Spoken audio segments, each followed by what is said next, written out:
Boa tarde.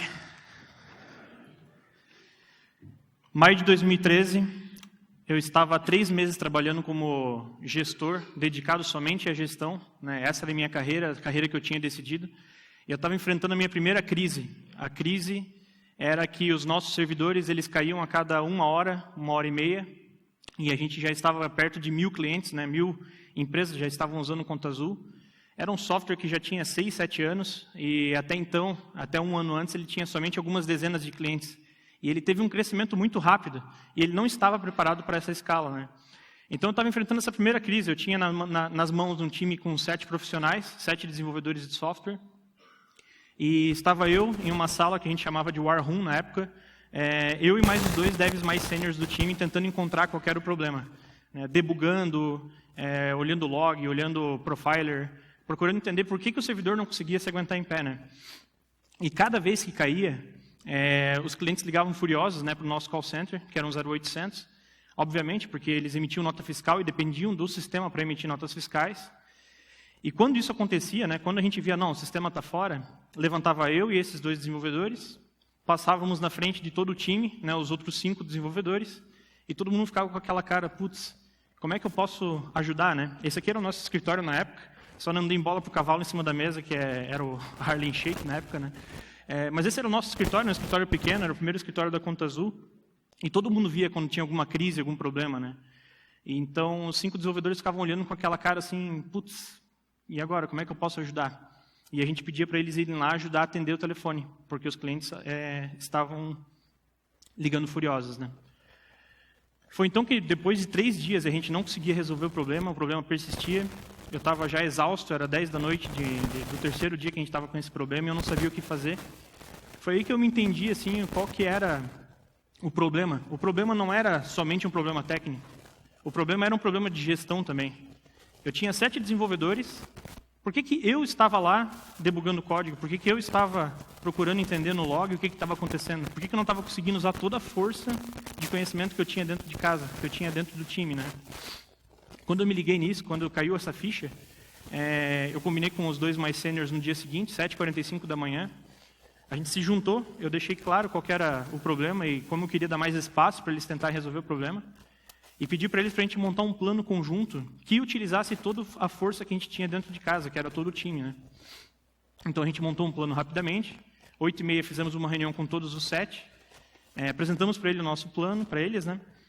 E com base nesse plano, eles também fizeram algumas sugestões, a gente acordou o que a gente faria durante o dia quando o servidor caísse, porque ele ia cair, a gente não tinha mexido em nada no sistema. O que a gente faria já em paralelo, né, para já ir tentando resolver o problema, né? A gente tinha algumas hipóteses do que poderia ser, onde é que estavam os gargalos. Todo o time, então, compreendeu aquilo, cada um tinha um papel muito claro sobre o que fazer e todo mundo saiu trabalhando. Aquele dia a gente trabalhou até tarde, o time inteiro, o servidor caiu, mas a gente sabia o que fazer. No dia seguinte, a gente resolveu.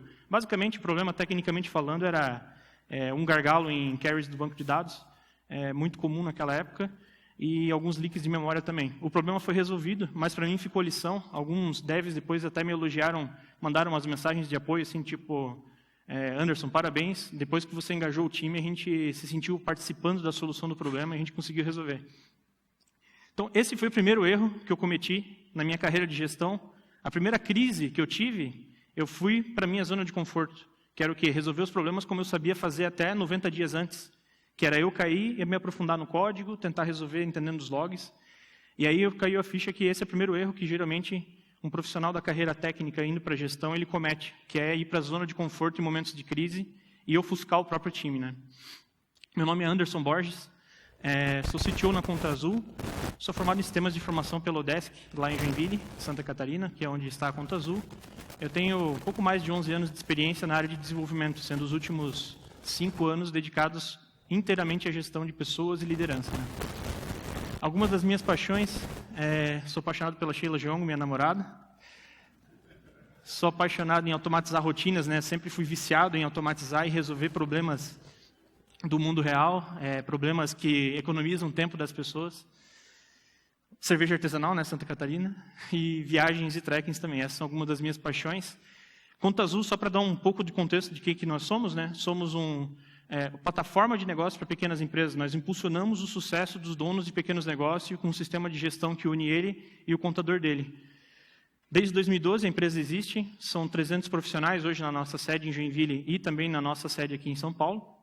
Mais de 4 mil escritórios contábeis parceiros e mais de 1 milhão de empresas já começaram a utilizar, sendo que todos os meses temos aproximadamente 20 mil empresas testando o produto e dessas 2.500 viram clientes recorrentes nossos, né?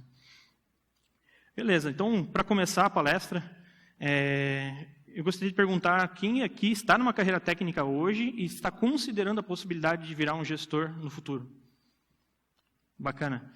Meu objetivo é fazer com que vocês tenham uma noção um pouco melhor sobre como que é essa transição, vou contar o meu caso, ajudando vocês a decidir se vai ou não vai mesmo, né?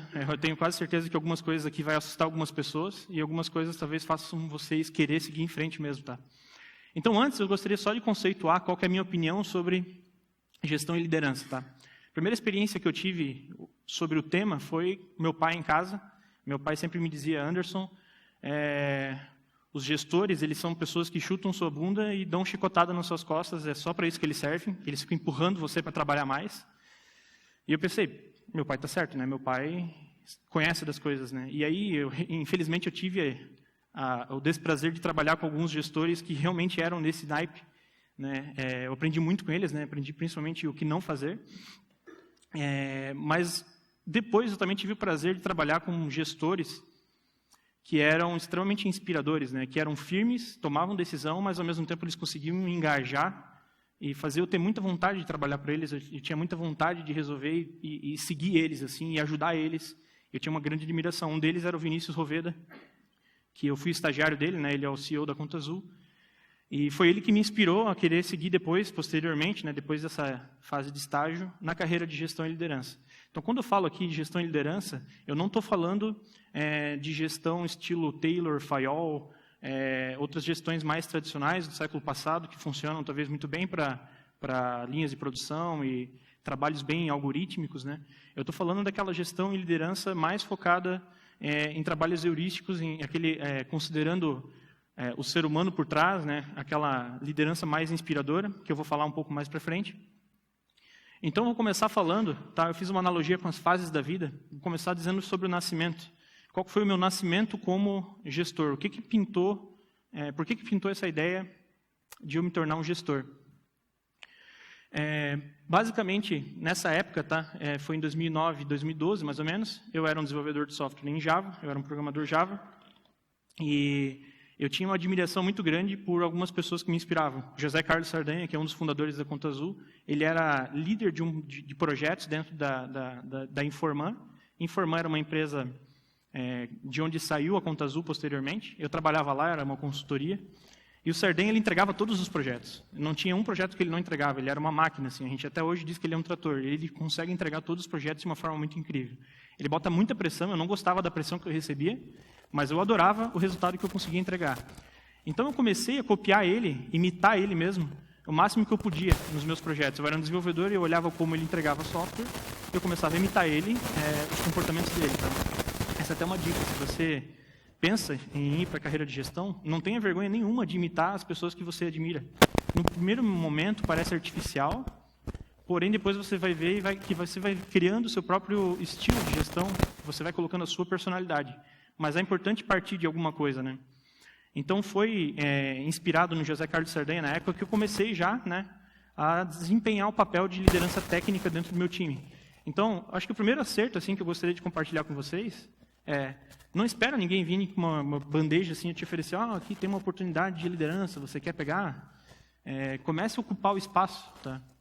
Na prática, comece a fazer puxar problemas do seu líder para você, comece a fazer por ele, comece a resolver problemas por ele da forma como ele resolve.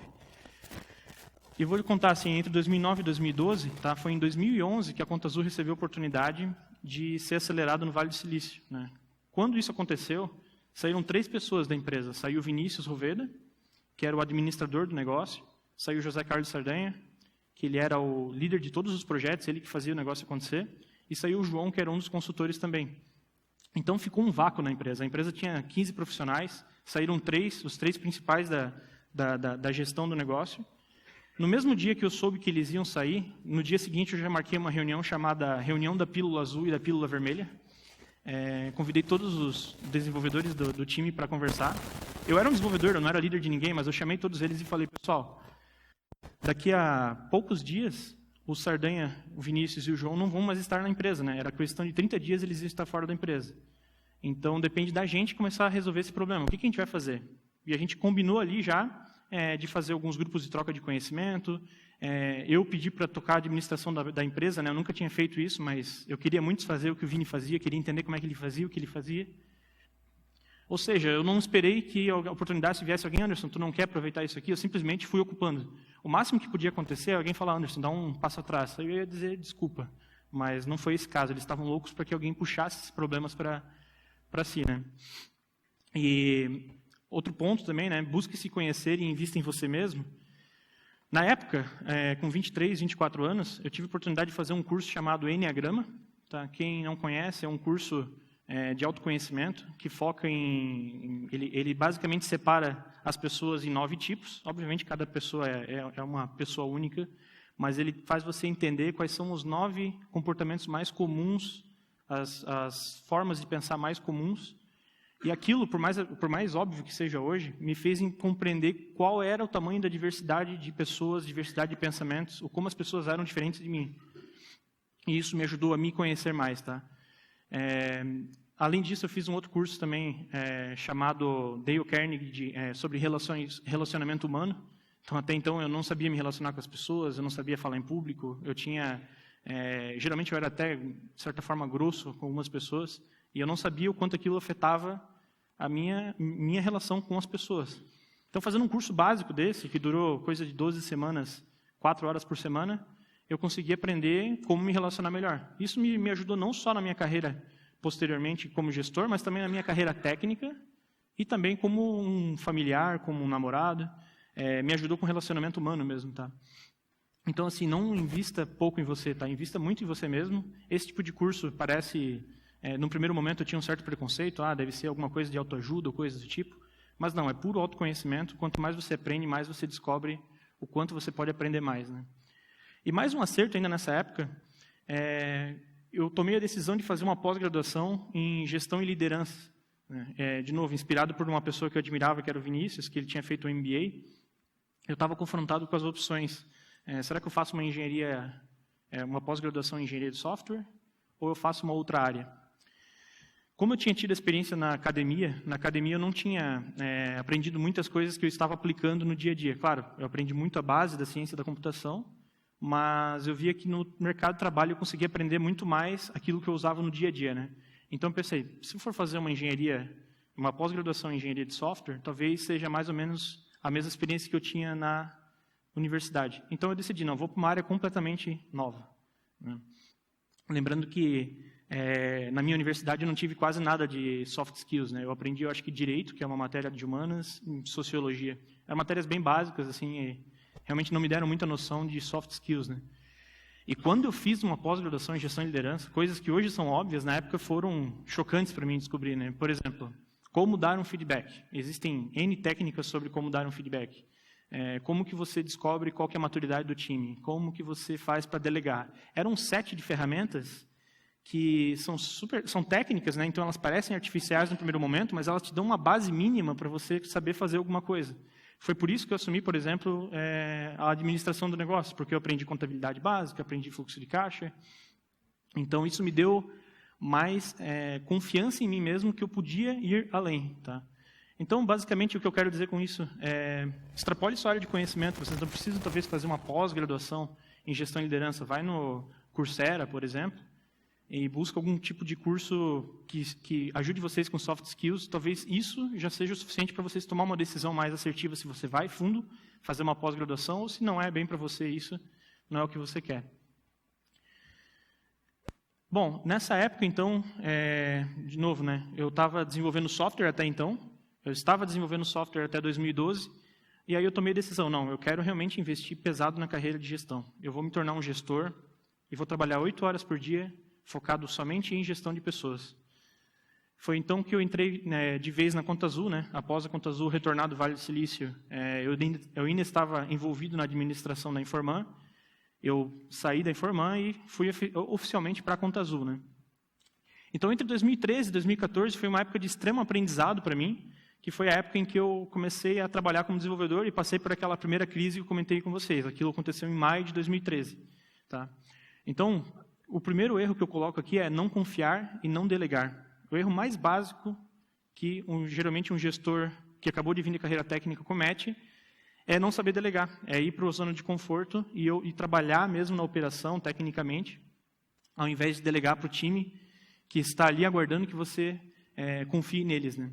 Então, esse foi o primeiro erro. Então, a primeira coisa que eu digo é, se você tem um time, é porque você confia no time. Se você não confia no time, você tem que ter um time que você confia. Seja você entendendo melhor aquelas pessoas, ou você trazendo pessoas para o seu time que você confie. Não faz sentido você, como gestor e líder, ter um time que você não confia, a ponto de você ter que ir lá e se enfiar na parte operacional. Esse é o maior problema que tu pode ter. O teu papel, tá? Eu faço uma analogia aqui com o Bernardinho da Seleção Brasileira de Vôlei. Ele é uma das minhas maiores inspirações como líder, e você nunca vê o Bernardinho entrando em quadra. Se ele tiver que fazer isso, é porque já perdeu, já acabou o jogo, entendeu? Mas vocês podem ver que ele continua sendo um líder firme, um líder inspirador, e um líder que desafia eles a serem melhores no que eles são. E isso leva à medalha de ouro, que é o que eles conseguem constantemente, né? Um acerto dessa fase, então, foi nos meus primeiros 2 anos de carreira como gestor, foi ter pessoas como inspiração, foi pedir ajuda e foi realizar benchmarking, tá? Então, eu vou contar, logo após aquela crise, eu fui confrontado com uma outra crise, mas não era uma crise de servidor caindo. Era uma crise em que a gente estava com 9 projetos simultâneos rodando em junho de 2013, com 7 profissionais no time. Então, obviamente, qualquer um sabe calcular que tem um gargalo aí, né? E eu falava, então, aí para a diretoria da Conta Azul, pessoal, a gente está com um time muito pequeno e tem muito projeto. Então, ou a gente tira projeto, ou a gente contrata mais pessoas. Então, não posso ser cobrado por entregar 9 projetos, sendo que eu tenho menos de uma pessoa por projeto, né? E aí, não tem que entregar, a gente tem que entregar resultado, tem que até botar mais do que 9 projetos, inclusive. Então, beleza. Então, me deem R$40 mil a mais de budget, que eu consigo formar um time necessário para fazer isso aí. E aí foi o meu segundo aprendizado como gestor, que o Vinícius olhou para mim, ele já é um administrador muito mais experiente, já tinha feito MBA muitos anos antes. Ele falou, tá bom, mas qual que é o plano? Se eu te der 40 mil hoje, como é que tu vai garantir para mim que tu vai entregar o resultado? Qual que é o teu plano? E realmente eu não tinha plano nenhum. Eu tinha, sim, uma noção, e eu acreditava que todo mundo sabia aquilo que eu sabia, mas eu não sabia apresentar aquilo, eu não sabia como planejar aquilo. E o time cada vez mais insatisfeito, porque era uma bagunça, estava zoado, né, o processo não estava conseguindo encaixar muito bem. Então, essa é uma coisa que a Conta Azul tem muito bom, que é investir nas pessoas, né? Eu tive a oportunidade de ir pela empresa, visitar o Vale do Silício. A gente já tinha investidores lá do Vale do Silício, e esses investidores colocaram eu em contato com várias pessoas para poder fazer benchmarking. Então, eu consegui conversar desde executivos sêniores do Facebook até CTOs que tinham mais de 12 anos de experiência. E eles me contaram como é que era a experiência deles, eu contei o meu caso para eles, e eles me explicaram o que hoje eu vejo que é extremamente básico, mas que na época não era nem um pouco. Então, eles me ajudaram a entender como é que eu podia organizar times de desenvolvimento de software para entregar produtos de sucesso no ritmo do Vale do Silício, que é extremamente acelerado, né? É um modelo que eles me explicaram, é muito básico, muito semelhante ao que o Spotify faz, aquele modelo do Spotify que tem um vídeo desde 2014, né? E aquilo ali foi a base para eu poder montar, então, um plano. Então, eu fui lá, montei um plano, né, para PPTzinho e tal, expliquei, a gente vai fazer isso aqui, vai fazer dessa forma, vai organizar o time assim, precisa ter uma pessoa assim, uma pessoa assado. Nós vamos dividir cada squad com um produto, né, eles vão ser donos de um produto, não vai ficar entrando um monte de projeto para qualquer um, né, a gente vai manter o time coeso, coisas que a gente não sabia como fazer na época, né. Então, procurar ajuda de quem já tinha feito, né, não só no Vale do Silício, mas até aqui o CTO do Guia Bolsa, Inajá, por exemplo, foi uma das pessoas que me ajudou. O Nicola, também, da Cargo X, foi um outro profissional que me ajudou. Todas essas pessoas estavam ali me ajudando, tirando tempo do dia deles para me atender, né? Essa cultura de ajudar, de compartilhar, acabou entrando também na minha cultura. E hoje, sempre que alguém pede uma ajuda, Anderson, quero trocar uma ideia sobre tal coisa, eu sempre recebo as pessoas, seja para um café aqui em São Paulo ou lá na sede da Conta Azul. porque esse compartilhamento ajudou muito eu a crescer e agora é uma forma de eu devolver esse valor para a sociedade, né? Da mesma forma que eu estou aqui compartilhando, fico muito feliz em poder ajudar de alguma forma. Ter alguém como inspiração. Lembra que eu falei, né? Vinícius, Sardanha, eram pessoas que sempre me desafiavam, porque eu sempre via coisas mais positivas neles e sempre me desafiava a tentar chegar neles, né? E pedir ajuda, então, vocês vão se surpreender o quanto as pessoas estão dispostas a ajudar se vocês forem lá no LinkedIn e pedir uma ajuda para alguém. Fulano, tem um minuto para a gente poder tomar um café aí, 30 minutos para poder aprender um pouco contigo? Se você se coloca numa posição de querer aprender, as pessoas geralmente querem ajudar, tá? Não é todos os casos, mas o pior que vai acontecer é a pessoa não te responder ou ela dizer não. Mas vocês vão se surpreender o quanto as pessoas ajudam, tá? E um erro, né, que eu cometi foi, eu voltei então do Vale do Silício, apresentei esse plano, e aí eu não ganhei 40 mil reais de budget para poder investir, eu ganhei 120 mil. E aí eu tinha um problema bom para resolver, que agora eu tenho que fazer esse plano funcionar, né? Eu tenho que mostrar que eu consigo dar conta disso aqui. Qual que foi o erro que eu fiz, né? Eu contratei 25 profissionais ao longo de 4 meses, tá? Então, num período super curto, eu contratei vários profissionais, eu saí executando, só que eu não sabia como contratar, eu nunca tinha entrevistado pessoas até então, né? Então, eu cometi muitos erros, né? Muitos erros de contratação. Isso durou ainda uns 2 anos até esse erro se suavizar, né? Que foi quando as pessoas foram saindo da empresa. Mas custou bastante caro, custou 2 anos de trabalho, esses erros de contratação. Tá? Então, hoje, eu querer fazer tudo sozinho, cair para ação sem planejar, foi um dos erros, né?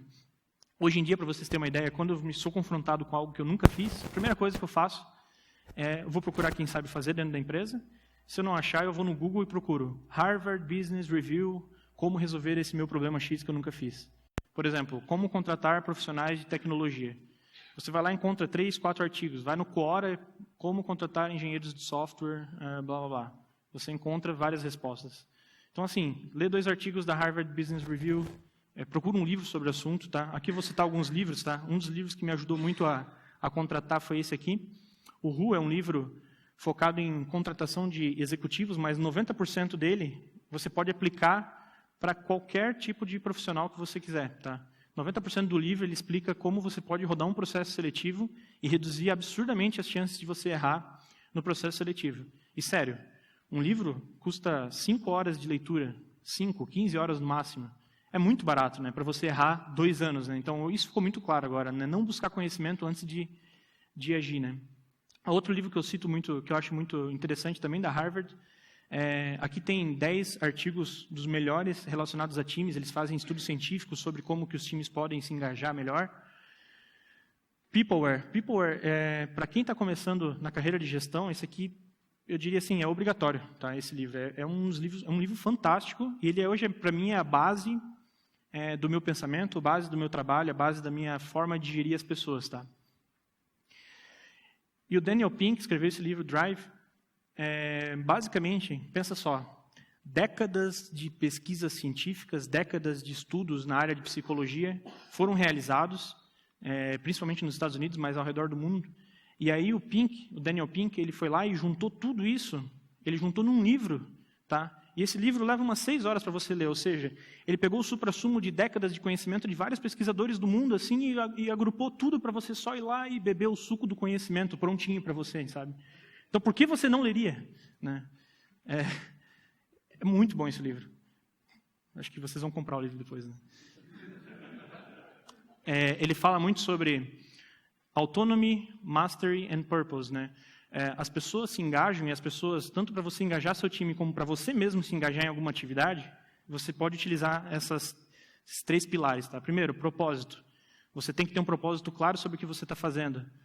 Você tem que buscar ser o melhor, né? Master. Você tenta buscar ser o melhor naquilo que você está fazendo. E autonomia você tem espaço para você experimentar e fazer da forma como você acha melhor. Ou seja, toda vez que eu sou confrontado com um time que não está performando, eu penso, será que está claro para eles qual que é o propósito? Será que eles estão tendo autonomia suficiente? Será que eles estão conseguindo se sentir desafiados para resolver aquilo ali? Outros livros também, tá? Fora da área de gestão, mas aqui falando sobre liderança, né? Vocês podem buscar então fora da área de vocês, como aqui The Hard Thing About Hard Things, do Ben Horowitz. É um livro que fala sobre empreendedorismo, e esse livro aqui dá até um frio na barriga só de lembrar das páginas. São páginas extremamente dolorosas, de problemas que ele passou. Isso aqui é uma lição de vida enorme, tá? O Bernardinho, como eu falei, é um cara que me inspira muito, Transformando Suor em Ouro, fala sobre liderança no esporte. E outros livros também, fora da área, né? Filosofia. Você, como alguém estava falando aqui nessa trilha de carreiras, não existe um manual, né? Da mesma forma que um sistema operacional, você consegue encontrar documentação na internet que diz de uma forma bem determinística como é que algo funciona. As pessoas não funcionam assim, ninguém tem esse manual. Então, é mais fácil você encontrar respostas na filosofia do que você querer pegar o manual do Manager 1 Minuto. Essas coisas geralmente não funcionam, tá? Então, alguns acertos que eu tive é da mesma forma que a Conta Azul investiu em mim, me deu a oportunidade de fazer esse benchmark externo, por exemplo. Aquilo funcionou para mim e aí fez parte da minha gestão também investir nas pessoas, né? Então, hoje, por exemplo, a gente tem 9 profissionais aqui da Conta Azul participando do QCon. E na época, em 2013, 2014, a gente pagou um curso de Scrum Master para uma das profissionais lá da empresa e foi ela que organizou os primeiros times, as primeiras tribos da Conta Azul. Então, toda essa organização partiu entre eu dar uma oportunidade para alguém e essa pessoa se agarrar. Vocês vão se surpreender o quanto as pessoas têm potencial, as pessoas que querem se agarrar. Investir nas pessoas, tá, diferente daquele pensamento de chefe do passado, investir é custo, pessoas são custos. Numa empresa como a nossa, as pessoas são tudo. A Conta Azul são as pessoas. Se você não investe nelas, você não está investindo na Conta Azul. Você vai ter um problema bem maior que você vai ter pessoa não capacitada trabalhando no seu time. Bom, indo aqui agora para a fase da adolescência, né? Essa fase da adolescência da gestão foi entre 2015 e 2016. Esse foi o período mais difícil de toda a minha carreira profissional, tá? Basicamente, a Conta Azul já tinha crescido muito, tanto em número de clientes como número de funcionários. Estávamos já em 270 profissionais trabalhando na empresa. Éramos um time enorme e estávamos passando por uma crise. Nós não estávamos entregando os resultados que nós tínhamos nos comprometido. E como é que eu fiz para resolver esse problema? Eu fiz aquilo que era confortável para mim, que vinha funcionando nos últimos 2 anos, que era, para vocês terem uma ideia, em 2013 a gente tinha tantos bugs que um dia eu falei, não, vamos fazer uma força-tarefa, vamos vir de bug. Eu fui lá, botei um kimono de judô e fui trabalhar de kimono, assim, não, vamos matar todos os bugs hoje. Eu fazia essas coisas enérgicas assim e funcionava, porque a gente ia lá, fazia uma força-tarefa, matava, resolvia o problema. Fui tentar fazer a mesma coisa aqui, só que aí o problema não era mais tão pequeno a ponto de você fazer uma força-tarefa e resolver. E quanto mais aquilo não funcionava, mais eu trabalhava. E mais horas eu trabalhava, 15 horas por dia, 16 horas por dia, sábado, domingo. Ia para a festa, pensava, respondendo e-mail, trabalhando. Até que eu entrei em depressão. Primeira vez que eu compartilho isso em público, mas foi uma coisa que, de tanto trabalhar, de tanto estresse, eu acabei chegando no meu limite. Tive que me tratar durante 1 ano para resolver esse problema. E eu faço uma analogia hoje, olhando para o passado. O que eu estava querendo fazer era o equivalente a eu agora, nesse momento, eu queria competir com o Usain Bolt daqui a 6 meses. Então, vou me preparar para treinar, para competir com o Usain Bolt no tiro de 100 metros. É óbvio que eu vou me lesionar. Não tem como. É humanamente impossível fazer dessa forma. Eu tinha que pensar. Esse foi o primeiro problema, então, que eu tive. Esse erro foi não saber reconhecer meus próprios limites, não saber qual era o ponto de que eu tinha que parar, pensar e ajudar a organizar melhor o time. As coisas que funcionavam até então não funcionavam mais nessa escala, não funcionava mais com um time tão grande de pessoas, né? Nós tínhamos já na época um time de desenvolvimento de produtos com 85 profissionais, e você querer fazer coisas de curto prazo só bagunçava cada vez mais e as pessoas ficavam ainda mais chateadas, né? Então não deu certo. Tá? Um outro erro também foi agir sem planejar adequadamente. Foi aí que eu entendi que eu estava começando a deixar de ser um gestor tático e tinha que ser um gestor mais estratégico. O que significa isso? Eu tinha que pensar muito mais e planejar para que o time soubesse o que tinha que ser feito. Eu tinha que parar, pensar e aí sim partir para a ação. Só que para mim era muito mais confortável, como eu falei, partir direto para a ação. Tá? E aí um acerto foi humildade para saber reconhecer os seus próprios limites, sabe? Eu vi assim que eu não queria largar o osso porque eu não queria decepcionar as pessoas. Não é só uma questão de carreira. Era uma questão assim que eu estava já trabalhando com o Vini, com o Sardanha, com o João há 10 anos. E eu não queria decepcionar eles. Tá? Então eu não sabia dizer não. Se via um problema eu falava não, manda para mim. Então não saber dizer não e saber dizer não e ter humildade para reconhecer os próprios limites é uma coisa que eu cometi muito erro nisso e hoje eu sei até que ponto eu posso e até que ponto eu não posso. Reconhecer meu próprio limite me ajuda a fazer os outros também ficarem ligados nisso. Né? Me ajuda a falar para o meu time, dei uma pausa, dei uma segurada, a gente não vai morrer, ninguém vai morrer se acontecer isso aqui, se a gente não entregar esse projeto. Então dei uma segurada que a gente está passando do limite. vocês vão ver que, aplicando os conceitos daquele livro Drive, o problema não é você ser um gestor que chuta bundas e chicoteia. É ao contrário, você tem que segurar as pessoas para elas não trabalhar mais. Você tem que segurar porque as pessoas elas se engajam de um jeito que elas vão levar aquilo como objetivo de vida, né? Bom, essa fase dificílima da minha carreira já passou, né? A gente trouxe, depois disso, a gente trouxe mais profissionais para a empresa. Hoje, por exemplo, eu estou só responsável pela área de tecnologia e a parte de produtos. Quem está à frente é o Joaquim Torres, tá? Que ele é o CPO da Conta Azul. E ele é uma pessoa extremamente experiente, então a gente tem mais musculatura hoje para aguentar toda a expectativa de resultados que a gente tem. Tá? E aí eu considero que eu estou entrando, então, na fase adulta, né? Ainda um jovem adulto, mas na fase adulta do meu caminho de gestão, tá? Que é de 2017 para cá. Eu não tenho erros e acertos para compartilhar 2017 para cá, porque ainda é tudo muito recente, e só o tempo vai dizer se eu acertei ou se eu errei. Mas eu sei que eu estou levando as coisas de uma forma extremamente mais leve, e eu sinto que, naturalmente, o meu time já está mais leve, né? Eu era antes um líder muito ansioso por entrega de resultado, e eu passava essa ansiedade à frente para o meu time. Hoje em dia eu consigo pensar muito mais e ajudar eles a pensar antes de agir. Eu estou aplicando todos esses aprendizados que eu tive ao longo desses 5 anos para conseguir enfrentar agora os novos desafios. Tá? Basicamente, nós captamos 100 milhões de reais para poder investir em ajudar os donos dos pequenos negócios no Brasil. Eu tenho um desafio hoje de dobrar o time de engenharia, mas como é que eu vou dobrar o time de engenharia não cometendo os mesmos erros que eu já cometi?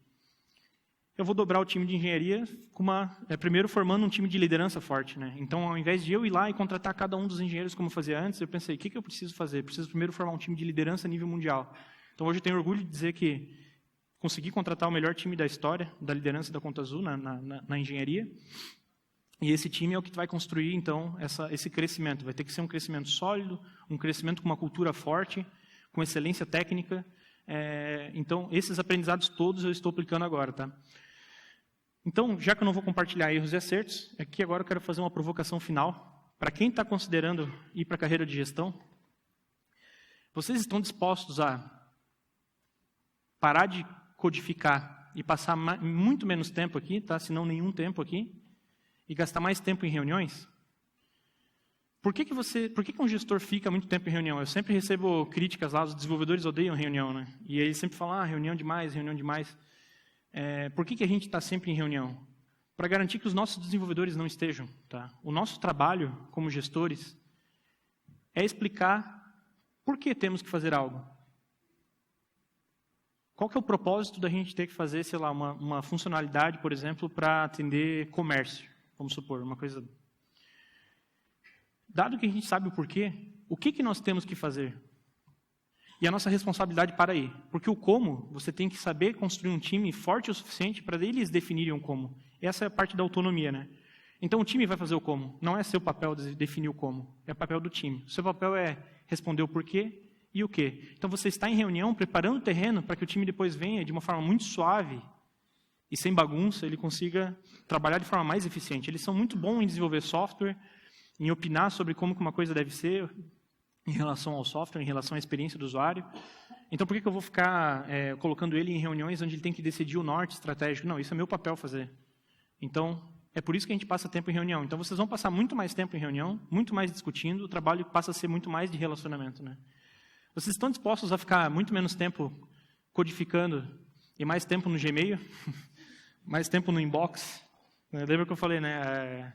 Eu até vou dizer para vocês que eu tenho nostalgia de desenvolver, de vez em quando me bate a vontade de instalar o Eclipse aqui para poder instalar, para programar em Java. Só que essa máquina nem aguenta mais o Eclipse. Ela só funciona planilha e e-mail, né? Então, basicamente. Então, na prática, essa é uma realidade. A gente trabalha muito mais com ferramentas de comunicação. A gente trabalha muito menos com computador e muito mais cara a cara, que é extremamente mais eficiente a comunicação. Então, o dia a dia meu acaba sendo estar em reuniões, acaba sendo alinhando com pessoas e muito, muito menos tempo verificando os code reviews, verificando como que está os nossos servidores. Vocês vão ler muito menos livros assim, né? Por exemplo, livros técnicos vão ficar muito mais como um hobby, assim como eu leio muitos artigos técnicos ainda, mas mais como um hobby também para estar up to date, né? Para não ficar para trás também. Afinal, eu sou responsável pela tecnologia também na empresa. Mas vocês vão ler muito mais livros sobre psicologia, por exemplo. Vão ler muitos mais livros para entender como é que funciona para você ter um time de sucesso. Lembra, não é você que vai mais desenvolver o software. Você vai ter que ter profissionais que consigam desenvolver muito melhor do que você. Você tem que atrair esses profissionais e dar um ambiente fantástico para eles, né? A analogia que eu faço é do jardineiro, né? Então, um líder, ele tem que ser como um jardineiro. O jardineiro, ele não vai lá, pega a planta, coloca no chão e fica esticando ela para sair dali daquela semente uma planta. Ele vai lá, coloca adubo, ele rega, ele coloca no sol, mas quem cresce é a semente. Então, o meu papel é prover todo um ambiente, né, com uma clareza de propósito, dar espaço para que as pessoas tenham autonomia, tirar todos os impedimentos para que eles façam o trabalho deles, que é o que eles fazem melhor, né? Então, vocês vão ler mais livros de psicologia, soft skills, Freud, etc. Tá? Sistemas operacionais modernos aqui eu acho interessante, né? Lembra que eu falei, né? Não tem um manual de instruções, da mesma forma que você lê Tannenbaum, entende como é que funciona um sistema operacional básico. Não tem. Então, você tem que começar a buscar livros como, por exemplo, filosofia. Aqui tem um livro que eu acho muito fantástico, do Clóvis de Barros e do Júlio Pompeu, que ele resume, assim, de uma forma, todo o conhecimento do mundo em relação à filosofia, e se você quiser, você aprofunda em algum tema, por exemplo, entendeu? E você vai gastar menos tempo no Stack Overflow e mais tempo na Harvard Business Review. Então, essa decisão, ela é uma decisão que eu tomei de ir para a carreira de gestão, e é uma coisa que eu me orgulho muito, porque não só eu me transformei num profissional muito mais realizado, como eu me tornei um membro de família muito melhor, eu me relaciono muito melhor hoje com as pessoas, e estou extremamente contente com isso. Então, com isso eu queria agradecer para vocês, a vocês por terem assistido. Espero ter ajudado vocês a tomarem melhores decisões sobre a carreira de vocês. Muito obrigado.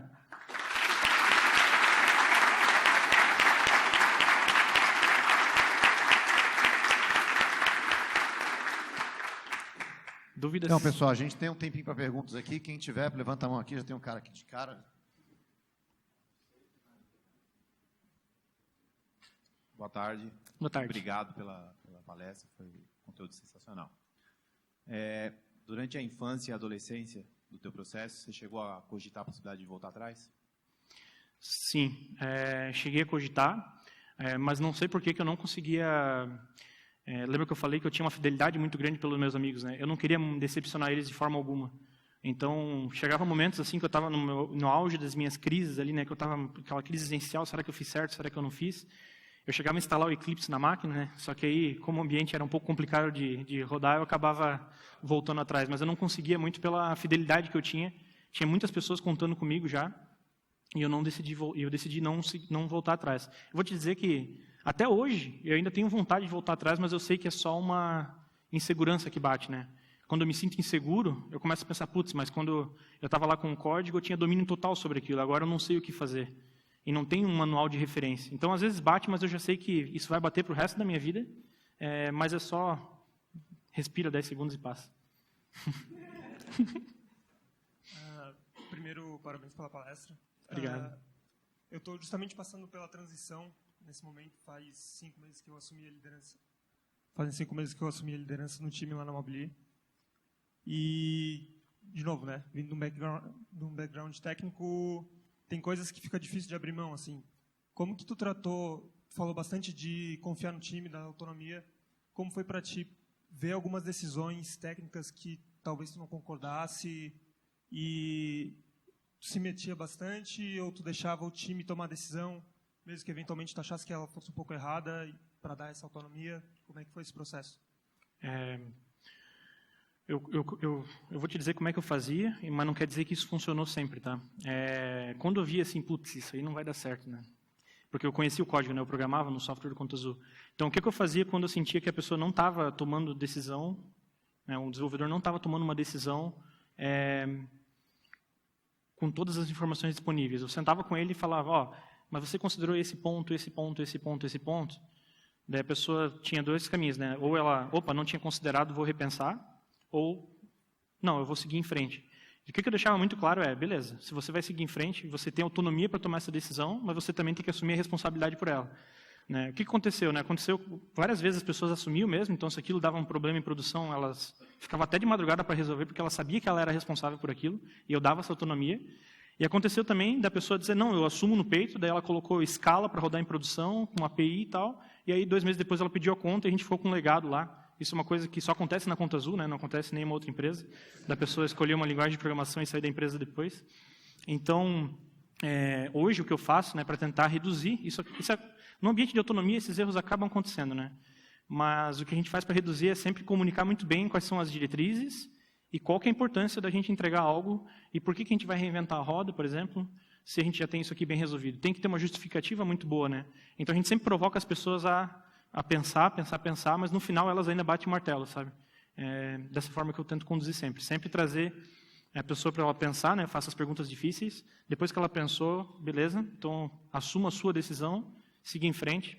E é assim que as pessoas acabam se preparando muito bem para tomar uma decisão, entendeu?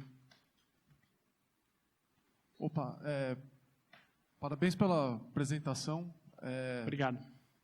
Eu vou compartilhar um pouco da minha vivência. Eu estou me vendo aí na frente. Hoje eu estou fazendo um caminho contrário. Eu tive a oportunidade de atuar na área de gestão na empresa que eu estou hoje. Nos últimos 5 anos, atuando como gestão, surgiu uma outra oportunidade para mim, para voltar para a área técnica. Hoje eu estou nesse caminho contrário. Uhum. Não me arrependo, foi uma decisão minha. Eu passei por vários erros que você comentou, eu também passei por isso, senti. Estou me sentindo um pouco mais leve por voltar a atuar na área técnica, porém eu ainda tenho essa coisa de querer ser um líder, querer puxar alguma coisa para mim. Então estou seguindo essa linha mais de referência técnica onde eu estou trabalhando hoje. Uhum. Você acha que existe alguma linha que você consiga balancear entre a área técnica com gestão, ou não? Se você for seguir a carreira de gestão, você tem que largar de vez a técnica, ou se você for técnico, você vai seguir técnico e esquece gestão. Você acha que consegue balancear alguma coisa assim? Bacana, ótima pergunta. A gente tem aqui na plateia aqui o Lucas, que trabalha lá na Conta Azul também. Ele teve exatamente esse cenário. Ele trabalhou 1 ano, né, como gestor lá na Conta Azul. Lá na Conta Azul a gente tem aquela questão de carreira em Y. E depois de 1 ano ele tomou a decisão, não, eu quero voltar para a área técnica, né? E conversando com ele, deu para ver claramente que o que ele aprendeu, ele nunca mais vai esquecer, né? E o que eu incentivo ele, né, nas conversas com ele agora que você é um desenvolvedor e que tem skills de gestor, de liderança, o seu impacto vai ser muito maior no negócio. Você tem o potencial de gerar um impacto muito maior no negócio. Porque ao invés de só desenvolver software excelente, você consegue influenciar outras pessoas a desenvolver software excelentes também. É o que a gente chama na Conta Azul de capitão. Capitão algumas empresas chamam de líder técnico, etc. Ou a pessoa pode ir para uma linha de capitão ou uma linha de tech advisor, que a gente chama lá dentro, que são pessoas que são referências na empresa, que as pessoas geralmente buscam elas para pedir ajuda sobre como resolver um problema, né? Então eu diria para você tentar liderar projetos extremamente difíceis, assim, mas você vai ver que não necessariamente projetos extremamente difíceis você precisa ser o melhor cara na sala. Desde que você saiba escolher bem o time com quem você quer trabalhar, deixando isso claro para o seu gestor, você vai liderar eles tecnicamente para que vocês consigam entregar mais resultado. Tenho certeza que o impacto que tu vai gerar vai ser fantástico e tu vai crescer muito no lado técnico da carreira em Y, assim, sabe? Boa tarde, Anderson. Boa tarde. Parabéns pela sua sinceridade aí. Eu consegui captar aqui, principalmente a questão da depressão lá, que você relatou uma coisa que te impactou muito. Sim. E justamente nessa época da sua depressão, que você citou, chegou a acontecer algo do sentido de os teus amigos ou teu chefe falar, cara, tu não serve para isso, você não vai aguentar o tranco. E claro que você passou por isso hoje, mas você poderia dizer alguma coisa assim que te fez realmente se engajar mais e continuar, ao invés de voltar para a zona de conforto? Pelo contrário, né? Na época eu compartilhei com o meu líder, o Vinícius Ruveda, falei, cara, eu estou doente, é um problema de saúde, já estou fazendo tratamento, né? Ele super compreendeu, ele me ajudou o máximo possível, ele colocou à disposição o que eu precisasse da empresa, né? E a gente juntos a gente montou um plano sobre como que a gente ia fazer para aliviar a minha carga, né? Foi desse plano que saiu, por exemplo, a contratação do Joaquim Torres, né? Então, ao contrário, da mesma forma que ele, para mim, sempre foi um líder inspirador e ele fez isso comigo, se qualquer pessoa hoje tem um problema, ela tem hoje confiança de trazer esse problema para mim e eu ajudo ela a resolver o problema, sabe?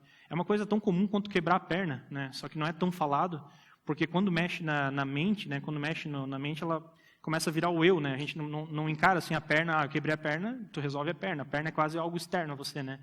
Agora, quando mexe na cabeça, parece que é uma coisa assim, eu sou incompetente, eu não estou conseguindo ter energia, mas foi bom que eu tinha um líder que eu podia compartilhar isso com ele, não precisava esconder isso dele, e eu tive muito apoio nesse sentido, sabe? Então, hoje eu compreendo quem tem esse tipo de problema e o máximo que a gente pode fazer é ajudar a pessoa a resolver aquele problema, fazer atividades físicas, medicação, etc, sabe? Parabéns, Anderson, pela palestra. Obrigado. Também como amigo ali, eu estou na transição, esse período difícil aí de entender as coisas. Eu tenho 2 perguntas não tão simples, mas rápidas. Tá. A primeira, o quanto a tua família te suportou nisso, no sentido de quando você, pelo menos no meu caso, que eu tenho vivido, é quando você começa a assumir mais responsabilidades, naturalmente você trabalha mais, você, como eu disse, é mais reunião, é mais estudo, leitura, enfim. Como que você conseguiu equilibrar isso com vida pessoal, familiar, se teve algum problema? E a segunda pergunta é, você, na sua apresentação, disse muito a respeito do suporte que o ambiente do teu trabalho te deu, a confiança dos teus gestores e da tua empresa. O que você teria para dar de conselho para uma pessoa que está numa empresa que ainda não entendeu muito bem esse papel da tecnologia e nem sempre está tudo tão, digamos, no lugar quanto eventualmente na Conta Azul as coisas estavam? Sobre a primeira pergunta, foi relacionada à questão de equilíbrio da família, né? Quando eu cheguei no meu limite e eu aprendi que aquilo era um limite, realmente eu estava extremamente afastado. Eu já não visitava meus pais, por exemplo, não visitava, enfim, eu não conseguia mais conviver pessoalmente com as pessoas, né? Estava trabalhando muito. Hoje eu vejo que isso é uma besteira enorme, tá? O super-herói não é o cara que vira à noite, é o cara que faz 3, 4 horas extras todos os dias. O herói é o cara que consegue chegar no horário que ele tinha que chegar, sair o horário que ele tinha que chegar e entregar todos os resultados dentro desse período, né?